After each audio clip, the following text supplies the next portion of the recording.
Oh, what a wonderful thing, a very wonderful thing to be free from sin. Welcome, welcome, welcome. Ooh, to Divine Upliftment with your host, Paula to the Talbert. And I'm black, blessed, bright, and beautiful. This is our second episode. And I want to say thank you to all who have supported this podcast. It is very new, and I am so appreciative of how far. I feel like it's doing really good already. I have like 9 plays. Come on. I'm excited for the nine people who actually listened, and big up yourself, Kaylee the Browns, the Samuels. Thank you, Carlton, for actually doing the polls. Thank you, Bazanti. Listen out. Some of you I said thank you, thank you, thank you. So anyway, let's get into it. We're going to talk about my journey from Jamaica to the United States because, for my new people who are here, you guys need to know a little bit about me. Yes? And hopefully, our third episode will be none other, my first guest, of course, my husband, Durant. He said he's going to give me an interview, and I'm thinking that he might be the first, either him or Brianna.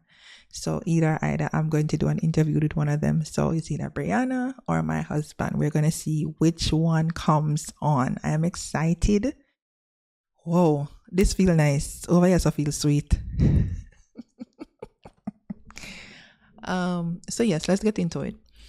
Everybody know that I am a Jamaican born, and my father, Paul, no Paul, he filed for me from Jamaica to the United States. Before, I was actually thinking about the United States. I was in Trinidad, and I did a year over there working as a security.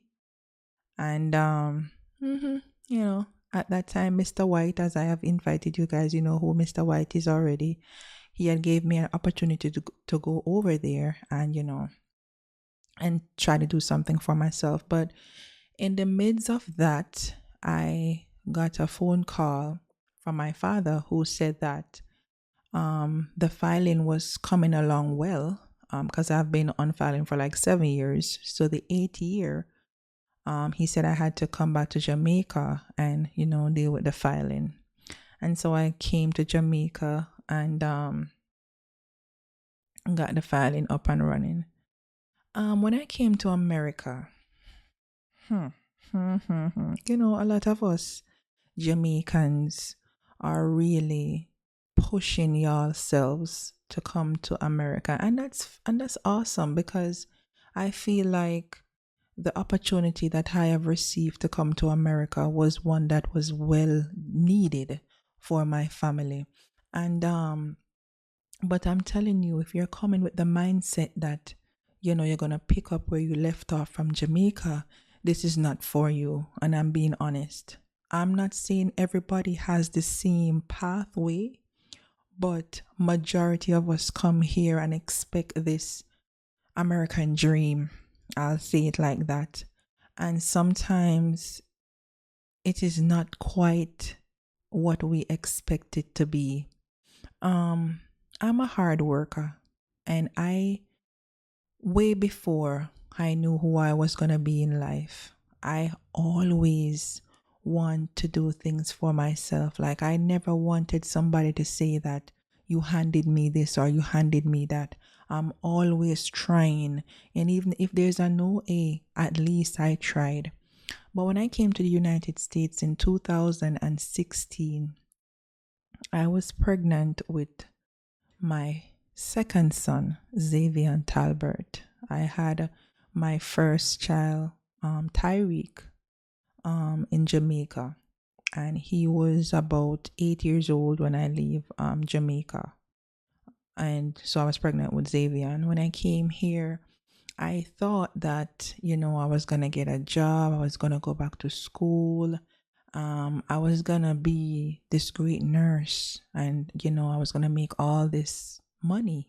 It was going to be so much money because whenever I see an American or somebody who was from Jamaica who came to the United States, they were well off. They were doing well. They look awesome. I wasn't thinking that, they probably had any problems because America is known to change your life drastically as you entered.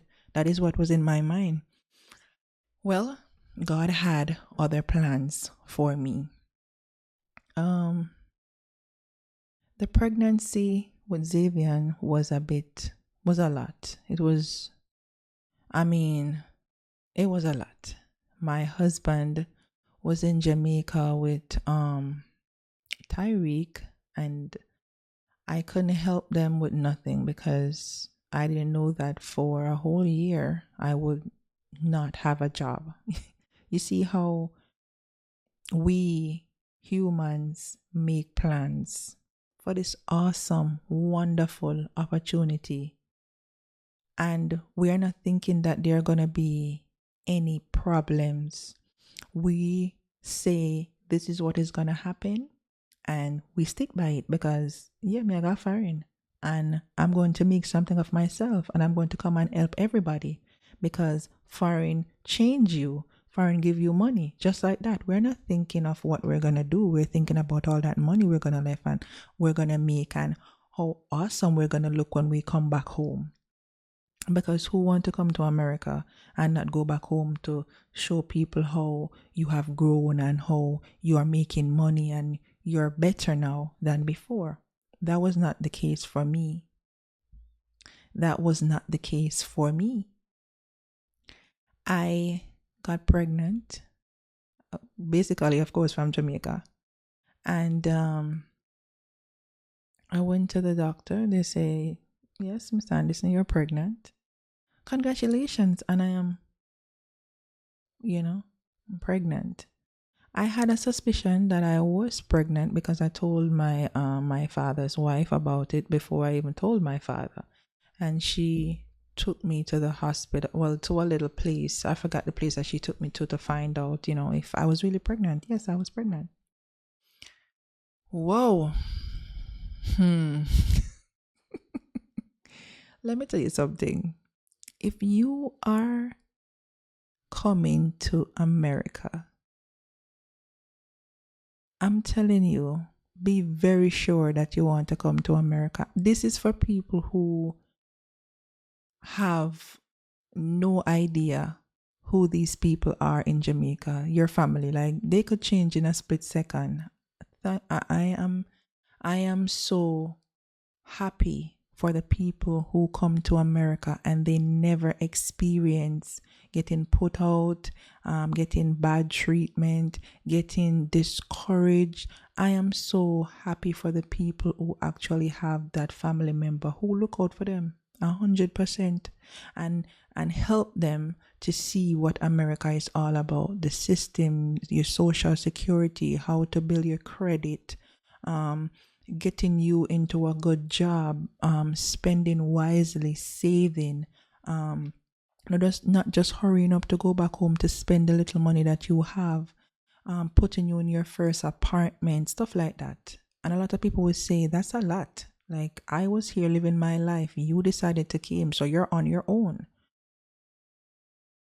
Oh, wow. I mean, at the end of the day, we have to help each other.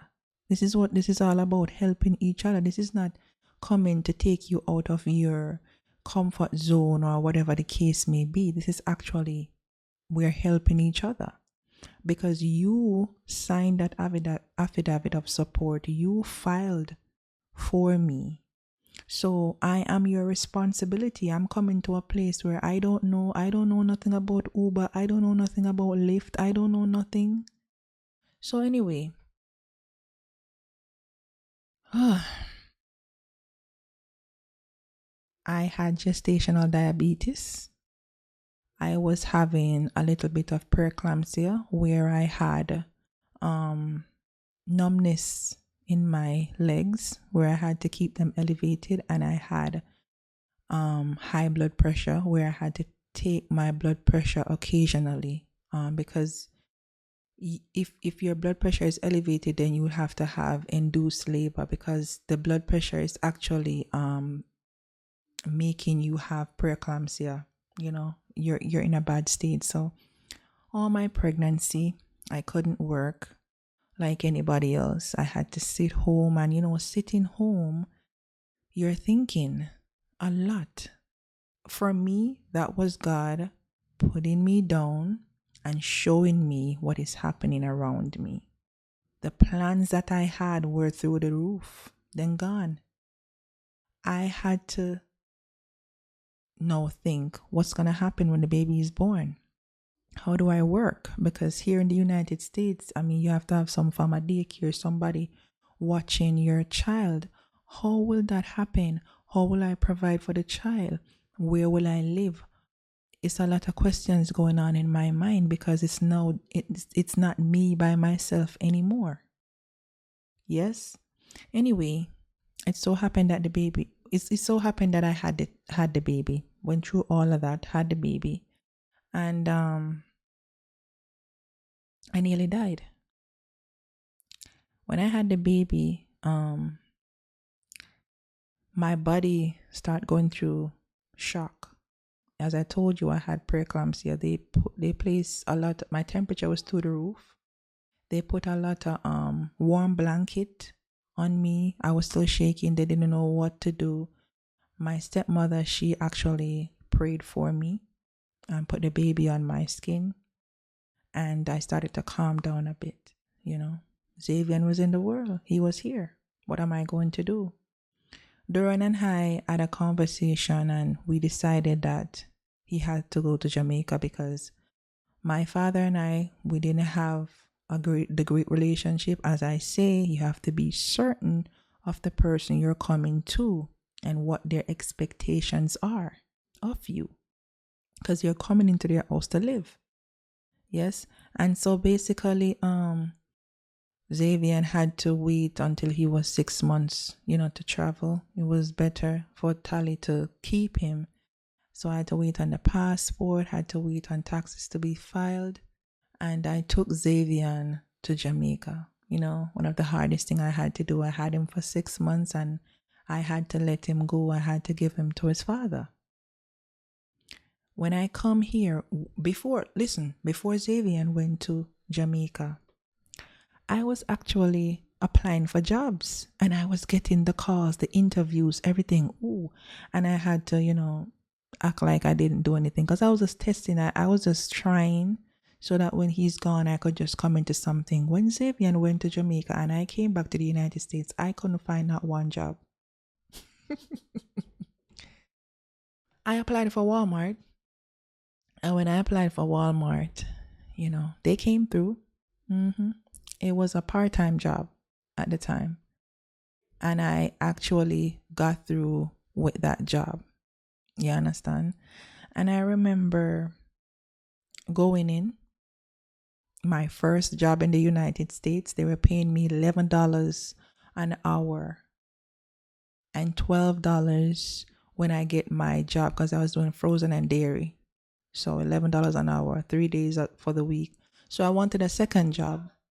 You understand? When I was pregnant with Xavier, small, my stomach was small, I went in to get my security license. And when I got my security license, I actually was thinking of doing security jobs, but I couldn't get none at the time. So when I had Walmart, was working there for a while, I got my security job and I started having 2 jobs. Now, and it's not every time that people are going to want to take you to work or are going to be in a line, because I was a grown woman, 27, 28, grown. So, and I didn't have a lot of money. So I had to learn how to take the bus. The first time I took the bus, in Jamaica, you one stop. I wasn't sure how, because I see people, I didn't see when they pulled the thing to stop the bus. So I was there, didn't want to talk to anybody, shy, timid, wait till the bus reached at the last stop. And I asked the driver, this is where I was going. And he was like, you passed your stop a long time. And I was like, I didn't know. I actually just didn't know. And thankfully, he was a Jamaican, so he told me I could buy a whole bus pass, for the month and whatever. And yeah. So happened my father, told me to leave his house. I wouldn't want to talk about that situation because I would want him to be in this seat for me and him to have a conversation. I hate to have such conversations without the person who I'm accusing there, because it would come like a little gossip, And yeah, something he accused me of, and of course I did not do it. And he told me that I had to leave. And thankfully, when I was at Walmart, I met the angel that God sent me, and I say it all the time, Khadijah Courtney. Big up yourself, my sister that God gave me, and we are still sisters until today, since 2017 until today. And she was young at the time, young. The heart that she had, I was amazed by it. Her mom, her family, trust me, oh my God, so family orientated. They loved each other. They talked. Oh my, God sent that family for me. When I got put out, it was probably a week or two before I met Khadijah. And I had like a week to go to Jamaica to get married. Yeah, so somebody did go homeless. And I got Jamaica, got married, and best believe I would not have told anybody I was homeless. But anyway, Khadijah mother told her, yes, Paula is a very good girl, and I think that, you could stay with her. Let her stay there for 6 months, and after the 6 months she get herself together, she could pay some rent and bills and whatever and help you half. Went to Jamaica, got married, came back, was there, going to Walmart, going to my thing, until Khadijah was like, when are you deciding on driving? Because, she's driving me here or there. She was like, I had gotten my permit. Because in Florida, you get a permit. You do a little test and then you do the driving test. Because I never had a license before. I never drove in Jamaica. Wasn't planning on doing it. But anyway, Khadijah said, you know what? I'm going to let you drive this van. Because we work at Walmart together and we had the same shift. And she said, you know what? When we come off the late night shift, you could drive home. I was like, okay. Because I know she wasn't going to do that. And she stayed for about a week until one day she went in the passenger seat and put the seat back. And I'm like, you're in my seat? She said, no, it's time for you to learn to drive. She said, Khadijah, I said, Khadijah, I have no clue how to drive. What are you talking about? She said, well, you're going to learn today. First, put on your seatbelt. Put the key in the ignition. Put it in drive and take your time. That's the gas. That's the... May I tell you, I'm so serious. It took me about an hour to reach to our home, which is about 10 minutes. Because there was a roundabout and I keep missing the turn. And Khadijah sat back, relaxed, and I made it home. She actually parked because I couldn't park. So she said, all right, go on now. And she parked. But every day from that day, she started to teach me how to drive. You understand? And when she teach me how to drive, it was so awesome because I got my own vehicle. The same, what you call it now? I got my own vehicle when we file our taxes. So after I'm married and everything came up, it was November 12th I got married. So January, February, when I filed my taxes, I got about 5,000 or so, or 2,000 or so, something like that. And I bought a car. You get me? But before that, she said, I got used to driving, paid for driving school and took their driving tests. And then they just sent me to the DMV in Florida and I just got my driver's license. And then January, February, you see how God work? I got kicked out of the house about before I got married. So it's a couple weeks before I got married. So October, November, I went to get married. Yes. Got my permit, came back up, got my permit, everything, filed my taxes, bought a car, had my license, and I was driving myself to work. I bought an Acura. I will never forget Acura. My first car was an Acura. I call him Chris Breezy, because I was, Chris Brown and my little, what I'm saying? So, I had my car. I treated that car like it was everything to me. But when you idolize something, God is gonna take it from you, because you're not supposed to idolize anything. You're not supposed to, when I tell you that car was fresh, clean, every time, music pumping, everything good.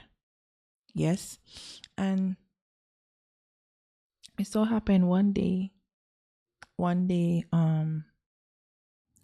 it gave out.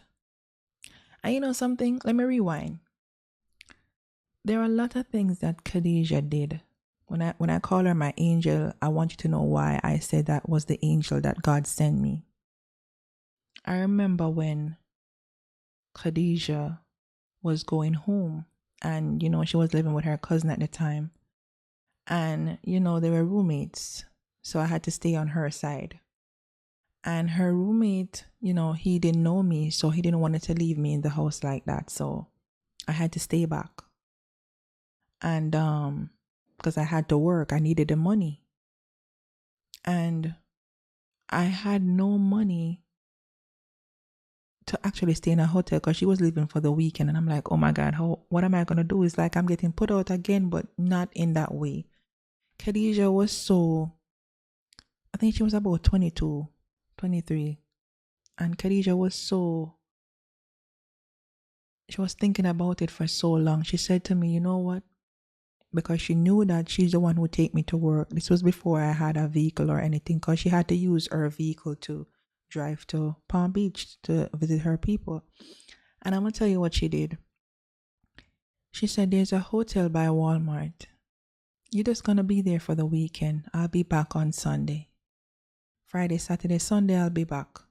And you can just stay there. You walk from there, you go straight to work and you come back. You're very close by.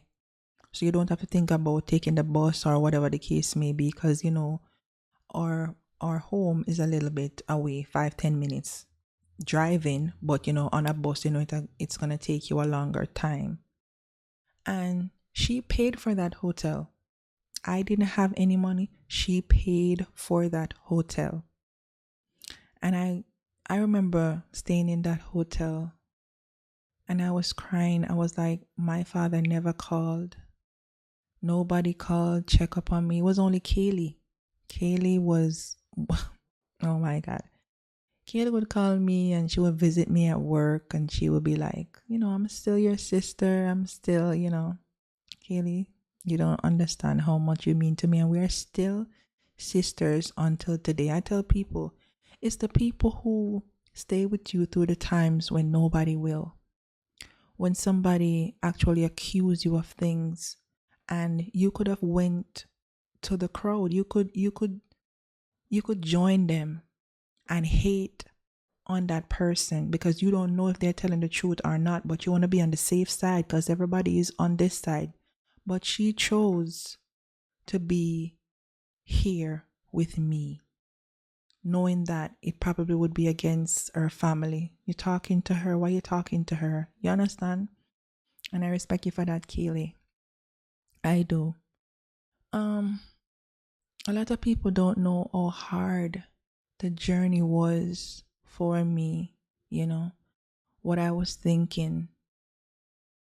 Why did I leave my homeland, Jamaica, to be even worse off than how I was back home? Back home was never like this. Why am I here? And some people be like, it makes sense, I just go back home, but what did I accomplish? What did I accomplish? People would think you're in America and you're having such a beautiful life. You're living wonderful because you're in America. No.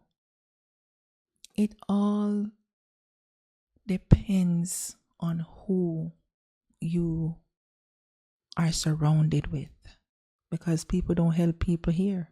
I'm telling you. And anyway, I got a job.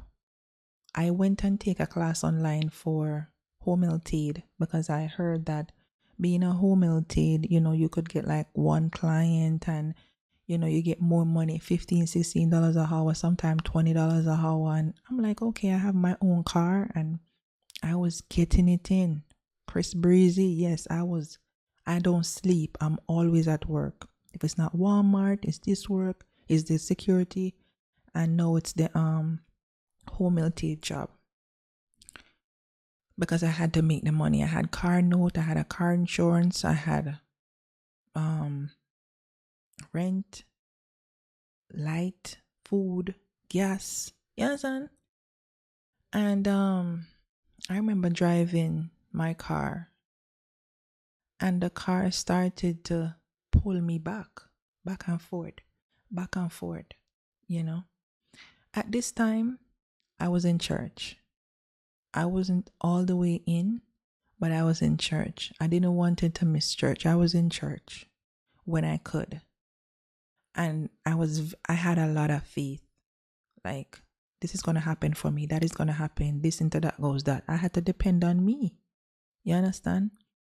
And I remember driving to work and the vehicle was pulling back and forth. And when I pressed the brake, it went way down, like it wasn't working, and I panicked. I put on my emergency lights and I was wondering what happened. Then it came back and I was like, okay, what just happened? But even if something had happened at that time, I had no money to fix that vehicle, and I had that vehicle for 6 good months. 6 months. Anyway, the next day it came back and it never came off. Like, it was just rolling, and then it just stopped. And I was scared to turn it back on. So it's crazy. I was close by the church that I was going, River of Life, and it had a huge parking lot, and it was close by to where me and Khadijah lived.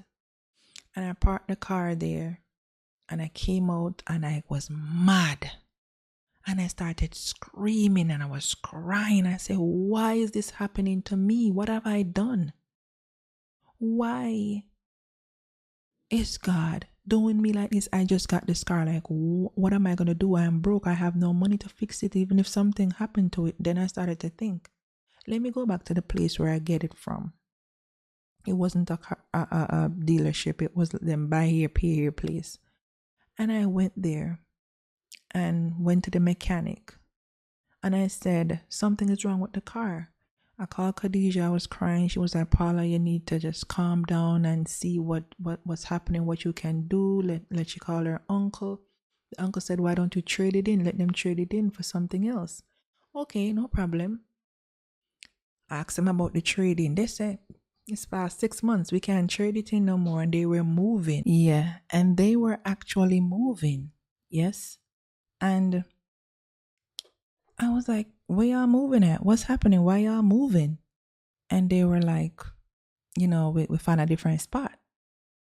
Anyway, I called Khadijah and I told her what was happening. The vehicle is not working. I had to cancel all my patients. I didn't know when I was going to go back to that job because it's not just one person. I have to drive to 3, 4, 5 different people, to make that money for the week. because I used to get paid weekly. Anyway, Khadija was like, you could come to Walmart because, she worked at Walmart, so we could still go at Walmart, but all those jobs had to be canceled. Anyway, she talked to her uncle, and her uncle said, you know what? Let's go trade in the vehicle. He knows a place. He's going to take me there. All right. He's going to take it to Acura because, Acura knew what's wrong with Acura. So, yeah. Went to Acura the next day, and the vehicle was dragging. He had to have the emergency lights on. The vehicle was just going forward, forward, forward. When we reached to Acura, the vehicle just shut off. Everything, lights, everything shut down. You put the key in the ignition, nothing. I'm like, what if I don't get a vehicle or something? Oh, I don't have no money for no wrecker. No, nothing. What? But anyway, we went in. We talked to the dude. My best friend James came to the rescue, helped me out, co-signed for it. And when they said, all right, come let us look at a car, I was looking at pre-leased car. He said, we got a new one here. I said, new vehicle? I can't afford a new vehicle. He said, drive it and think what you think about it. And I went inside of it. I drove it, came back. He said, you could have this car. I'm like, all right. When I was going home, I will never forget. I put the vehicle, the radio station on K-Love, and I said I will never take it off this gospel station. I started crying. I'm smelling the vehicle new brand, no miles. I made the miles that was on it, I put it on there when I was test driving it. That was how new the car was.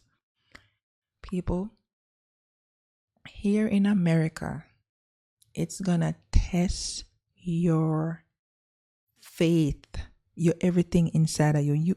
You have not done half the things that you do in America, you never do in Jamaica. You don't have to. But anyway, I got the vehicle. Things was going nice. Things was going smooth. I kept my word. I don't know. But I started to look back into joining the military. When I brought the military to a lot of people, that's not a job for you. I will never let nobody that I know join the military. That's what people would tell me. No. No. To do what? What they gonna do to you? I thought about it. I went to the recruiter. Sharpie from Windsor Forest. Shanika Poche. I called out a lot of people, asked them, because they were in the military. What do you think? I was driving Uber, and this guy also gave me a choice to either go into the healthcare or, in the military. Because I was doing Uber too. Yeah. There's a lot of things that I haven't said, but, in time, you're going to hear of some things that I say and which timeline it was in or whatever. Because I can't sit there and tell you everything that happened. But I can remember going into the recruiter's office, and I got the best recruiter. He's not recruiting anymore anyway. He's a veteran now. And he sat me down and he said to me, if you're looking to make a lot of money, you're in the wrong place. But if you're looking to change your life, I can help you do that. He said, what you want? And I said, I will do anything for my kids, my family, my husband. Hey, I want to change how I'm living. I'm always tired. I don't see how I'm going to be in a position to take care of them like this. And he said, okay, you have to do the ASVAB, but you have to do a little test first. I said, what kind of test? Because I left school 2005. And he said, this is math and English. I'm like, all right, I could do this. When I got up from the test, I got a 5%. 5 out of 100. I was so embarrassed. I will never forget. Yes. And he said, don't worry, that's not the end. He said, these are the study materials that you need. Go and study and come back and pass it. I did it 3 good times. And I passed it. I eventually passed the ASVAB. The thing about, and I will have a podcast talking about the military by itself, because that's a whole different topic. Yeah. When I joined the military, that was one of the best things that happened for me and my family. It wasn't one of the easiest things, but I did what I had to do because I was missing out on a lot when it comes to my children and my whole life. And I will tell you that purpose never dies. And no matter what people say about you, no matter how hard they try to bring you down, once you are dedicated, once you have God in your life, once you place Him in your life, because you can't have Him, but you have to place Him in the center of your life and call on Him when times are rough, He will put you on the path that you're supposed to be on. Are you willing to put in that work? Are you willing to lose people? Are you willing to turn your back on people? Because a lot of people are not gonna appreciate what you're going to do. And they're gonna feel like you're getting a little bit too up there. You're acting like you're better than people, but you know what you want. And you have to pour in yourself before you can pour into anybody else. Why would I pour into you when my cup is halfway full? I will be draining myself. Do you understand? So basically, what I am trying to tell you is that, again, is God the center of your life? And the poll, what I'm going to ask, what was your journey like coming to America? And where are you now? Okay? Next time, as I say, it's not going to be me. It's going to be somebody here with me. Yes? It's going to be somebody. I'm going to have a guest this time. Okay? So thank you guys for listening. I am your host, Paula to the Talbert. Black, blessed, bright, and beautiful. Until next time, you will be hearing from my guest. Could it be my husband or will it be Brianna? I'm not sure what it's going to be, but you best want to come back when it's my next episode, right? Okay.